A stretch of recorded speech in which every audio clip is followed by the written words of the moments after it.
চলতেছে সেটা শক্তিশালী করার জন্য প্রশাসনকে শক্তিশালী করবে, যেন প্রশাসন অবিচল না থাকে। যেখানে যেখানে প্রশাসনের যতটুকু ত্রুটি বিচ্যুতি আছে ঢেলে সাজাবার জন্য পরামর্শ দিয়েছি। সবাই যৌক্তিক সময়ে নির্বাচন চাচ্ছে, আপনারা আমরা যৌক্তিক সময় নির্বাচন চাচ্ছি। সেই যৌক্তিক সময়টুকু কত? দেখেন, এটা যৌক্তিক সময় তো বলছে যখনই পরিবেশ সৃষ্টি হবে, মানে আজকে হতে পারে, কালকে হতে পারে, 6 মাসে হতে পারে, 1 বছরে হতে পারে।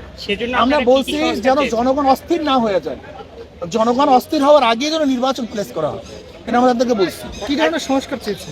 আমরা সংস্কার চেয়েছি যেখানে কোনো দুর্নীতি থাকবে না, দুর্নীতি মুক্ত প্রশাসন যখনই করতে পারবে, মানুষ তাদের ভোটাধিকার প্রয়োগ করতে পারবে, মানুষ নির্বিঘ্নে ভোট কেন্দ্রে যেতে পারবে, ভোট দিতে পারবে, এরকম পরিবেশ যখনই সৃষ্টি হবে তখনই নির্বাচনের ব্যবস্থা করে। এবং পিআর সিস্টেমের সংখ্যানুপাতিক হারে নির্বাচনের ব্যবস্থা করার জন্য আমরা প্রধান উপদেষ্টার কাছে দাবি জানিয়েছি। অর্থনৈতিক সংস্কারের জন্য আপনারা কোনো প্রস্তাব দিয়েছেন? হ্যাঁ, আমরা বলেছি অর্থনৈতিক সংস্কারের জন্য বলেছি যে সিলেট পরিবেশের নামে যেখানে পাথর উত্তোলন করতে আমাদেরকে বাধা দেয়, এটা আসলে ভারতের চক্রান্ত। আমাদের দেশ থেকে আমরা পাথর তুলবো, সেখানে পরিবেশের কি আছে? অথচ ভারত থেকে পাথর আমদানি করার জন্য একটা পরিবেশের দোহাই দিয়ে আমাদের এলাকা থেকে পাথর উত্তোলন করা বন্ধ করে দিয়েছে। আমরা বলছি এইটা আপনার জলদি ছেড়ে দেন, সেখান থেকে আমাদের বিশাল একটা বেনিফিট আসবে, অর্থ আসবে। এরপরে বলেছি বিদেশে রেমিটেন্স আনার জন্য আমাদের যারা প্রবাসী বন্ধুরা আছে, রেমিটেন্স জমদাররা আছে, তাদেরকে উৎসাহিত করতে হবে কিভাবে তারা রেমিটেন্স আমাদের কাছে পাঠাতে পারে।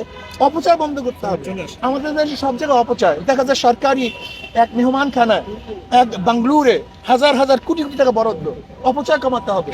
যদি আমরা অপচয় কমাতে পারি, আমাদের অনুযায়ী যদি আমরা বন্টন করতে পারি, আমার বাবার আছে 100 টাকা, যদি বরাদ্দ করি 150 টাকা চুরি করতে হবে। কাজে বাংলাদেশের যেই পরিমাণের অর্থ আছে সেই পরিমাণে বরাদ্দ করা, অতিরিক্ত না করা। সেইভাবে যদি আমরা সুষম বন্টন করতে পারি তাহলে আশা করা যায় ইনশাআল্লাহ বাংলাদেশ সুন্দর হবে এবং অর্থনীতি চাঙ্গা হবে। হ্যাঁ, সেটা তো আমাদের প্রত্যেক প্রস্তাবে ছিল যে পাচারকৃত অর্থ কিভাবে দেশে ফিরিয়ে আনা যায় সে ব্যবস্থা অবশ্যই গ্রহণ করতে হবে, আন্তর্জাতিক সবার সাথে সমন্বয় করে। পাচারকৃত অর্থ এবং যেই অর্থবাজরা পাচার করছে যদি সেখান থেকে আনতে না পারে, তাহলে দেশের তাদের যে সম্পত্তি আছে তা বাজেয়াপ্ত করে সরকার ফান্ডে জমা দিতে হবে।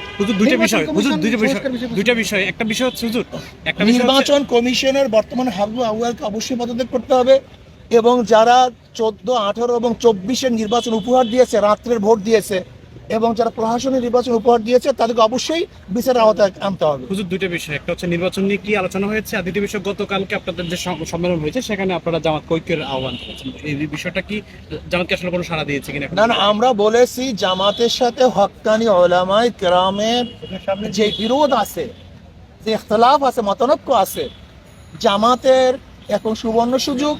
যদি সেই মতানৈক্যগুলি মিটিয়ে দেয় তাহলে জামাতের সাথে ঐক্য হওয়াটা খুব সহজ হয়ে যায়। আর যতক্ষণ পর্যন্ত হক্কানি উলামায়ে কেরামের সাথে মতানৈক্য না মিটাবে ততদূর পর্যন্ত জামাতের সাথে ঐক্য হওয়াটা অনেক দূরত্ব পয়দা হবে, কাছাকাছি কঠিন হয়ে যাবে। না, আপনি যেটা বলছেন আসলে কওমি ঘরানা উলামায়ে কেরামের সাথে না, কিছু ব্যক্তির সাথে, তাও বৈঠকের উদ্দেশ্যে নয়, কোনো এক ভিন্ন দাওয়াতে তারা গিয়েছেন, সেখানে এই বিষয়ে আলোচনা করেছেন। শেষ প্রশ্ন, অনেকে বলছে যে 2বারের বেশি প্রধানমন্ত্রী হওয়া যাবে না, এই প্রস্তাব রেখেছেন, আপনারা এটাকে কিভাবে দেখেন? দেখেন, আমি মনে করি একবারের প্রধানমন্ত্রীও যদি এই শেখ হাসিনা মার্কা হয় তাহলে একবারও আমরা সেই প্রধানমন্ত্রীকে চাই না। আর যদি আদেল, ইনসাফগার, ন্যায়পরায়ণ, মানুষের সেবক, মানুষের উন্নয়ন করতে পারে, দেশের উন্নয়ন করতে পারে, এরকম প্রধানমন্ত্রী বারবার হয় তো সমস্যা কি? কিন্তু আমাদের সমস্যা হলো দুর্নীতি। আমরা যেই একটা আমাদের যে দর্শন লালন করতে, দর্শনের মধ্যে ভুল। আমি দর্শনটা দেবো নাকি 1 মিনিট? এক ব্যক্তির নাম এ, এক ব্যক্তির নাম বি, এক ব্যক্তির নাম সি, তিনজনের চোর, ক্ষমতা এ, সে কি করবে? চুরি করবে। হটাও এ, বসালাম বি, সে কি করবে? চুরি করবে। হটাও বি, বসালাম সি, সে কি করবে? চুরি করবে। কারণ হলো ব্যক্তির পরিবর্তন হয়েছে, দলের পরিবর্তন হয়েছে, নীতি আদর্শ পরিবর্তন হয় নাই।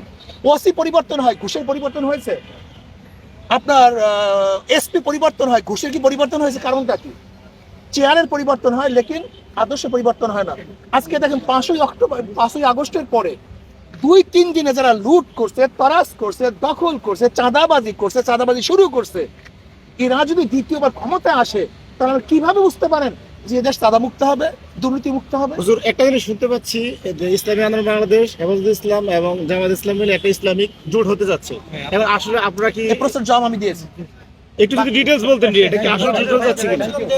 একই ব্যক্তি বা একই দল যদি বারবার ক্ষমতা আসে তখন সেখানে অবশ্যই স্বৈরাচারী একটা মনোভাব চলে আসে। না, আমি মনে করি আদর্শ ভিত্তিক ব্যক্তি যতক্ষণ পর্যন্ত ক্ষমতায় না আসবে, নীতি ও আদর্শ ভিত্তিক ব্যক্তি যতদিন ক্ষমতায় না আসবে, একদিনও যদি চোর ক্ষমতা আসে একদিন সে চুরি করবে, 2 দিনের জন্য যদি দুর্নীতিবাজ ডাকাত ক্ষমতা আসে সে ডাকাত দুর্নীতিবাদ করবে।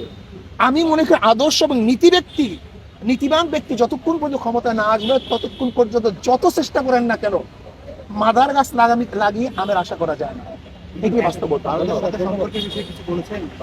দেখেন, ভারত আমাদের পার্শ্ববর্তী কান্ট্রি, তার সাথে আমাদের সম্পর্ক থাকবে, আমরা সুসম্পর্ক রাখতে চাই, কিন্তু তার কর্তৃত্ব আমরা বরদাস্ত করবো না, তার নেতৃত্ব আমরা বরদাস্ত করবো না।